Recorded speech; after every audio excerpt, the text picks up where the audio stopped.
నూరి సుబ్బారావు గారి దగ్గరికి వెళ్దాం. వారు గడిచిన 2½ డికేడ్స్‌గా ఆహ్, హ్మ్, చాలా వి విస్తృతమైన పరిచయాలున్నాయి. అలాగే ఆహ్, సంబంధ బాంధవ్యాలు తానాతో కూడా మంచి అసోసియేషన్ ఉంది. సార్ తానా పరంగా ఏమన్నా అసిస్టెన్స్ దొరికే అవకాశం ఉందా? ఎందుకంటే చూడబోతే అటార్నీ ఫీజులే మ మరి వీపు విమానం మోగించేలాగా $10,000 నుంచి $10,000 ఏంటండి? పులి మీద పుట్ర గదా! పిల్లలకది. నమస్కారం వాసు గారు. నమస్తే. 99 టీవీ ప్రేక్షకులందరికీ నమస్కారం. నేను ఇప్పుడు శాన్ ఫ్రాన్సిస్కోలో ఉన్నాను. నిజం చెప్పాలంటే గత వారం రోజులుగా అంటే ఇంతకు ముందరే కొంచెంగా మొదలైంది. బట్ హియర్ అండ్ దేర్ ఎక్కడెక్కడో జరుగుతున్నాయి ఏదో విన్నాను.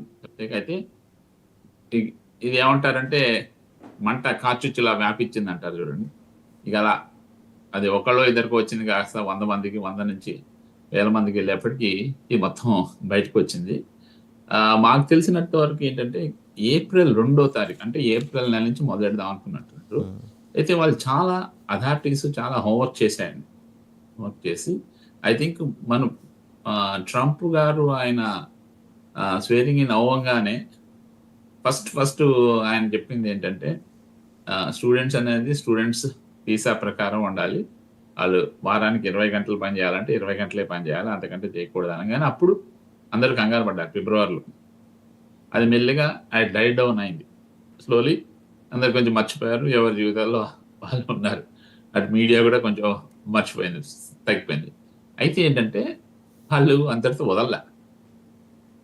Authorities they must have done lot of work in March, entire March. April 2 నుంచి మొదలెట్టారు. ఇప్పటికి ఆల్మోస్ట్ అన్ని చోట్ల నుంచి దాదాపు 2000 మందికి పైగా లాస్ట్ 1 వీక్‌లో నోటీసులు వచ్చాయి. 15 వీళ్ళకి ఏంటంటే నోటీస్ అంటే ఈమెయిల్‌లో వస్తుంది. చూసుకోవాలి వాళ్ళు. ఇప్పుడు student and visitor exchange service దాంట్లో నుంచి సర్వీస్ నుంచి వచ్చింది. ఒక్కొక్కళ్ళు చూసుకోకపోయినా కూడా ప్రాబ్లమే. చూసుకోవాలి. 15 రోజుల్లో కూడా వెళ్ళిపోవాలని ఉంటుంది. లేదా 15 రోజుల్లో రిప్లై ఇవ్వాలని ఉంటుంది అనమాట. ఎప్పుడైతే ఇది ఒకళ్ళ తర్వాత ఒకళ్ళకి అందరికీ రావటం మొదలైంది.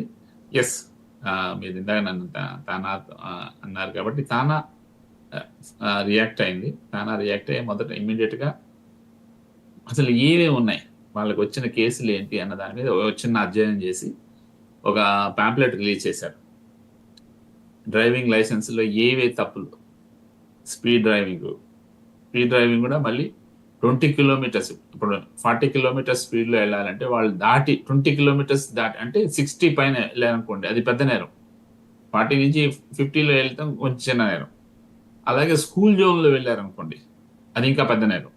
ఇలా స్పీడ్ డ్రైవింగ్‌లో కూడా రకరకాల కేటగిరీస్ ఉన్నాయన్నమాట. ఆ కేటగిరీస్ తర్వాత DUI ఇందాక కిరణ్ గారు చెప్పినట్టుగా డ్రైవింగ్ అండర్ ఇన్‌ఫ్లుయెన్స్ అంటే డ్రంక్ డ్రైవింగ్ కింద. మన దేశంలో హైదరాబాద్‌లో కానీ, బెంగుళూరులో కానీ ఎక్కడో ఒక చోట పోలీసులు నిలబడి వరుసగా అందరిని చెక్ చేస్తారు. చెక్ చేసి పట్టుకుంటారు. ఈ దేశంలో అలా ఉండదు. ఎవరైనా కంప్లైంట్ చేస్తే కానీ ఏదైనా రాంగ్ డ్రైవింగ్ చేస్తున్నట్టు తెలిస్తే కానీ వెంటనే పోలీసులు వచ్చి డ్రంక్ డ్రైవింగ్ చేస్తారు. ఆ డ్రంక్ డ్రైవింగ్ కేసులు, పెట్టి కేసులు. వీళ్ళేం చేశారంటే అన్ని వైపుల నుంచి అష్టదిగ్బంధనం అంటారు చూడండి ఆ విధంగా. కొందరికైతే వాళ్ళ కాలేజీలకు ఇన్ఫార్మ్ చేశారు.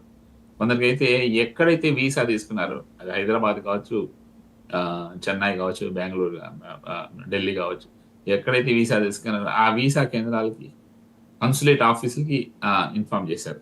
అలా రకరకాలుగా ఇన్ఫార్మ్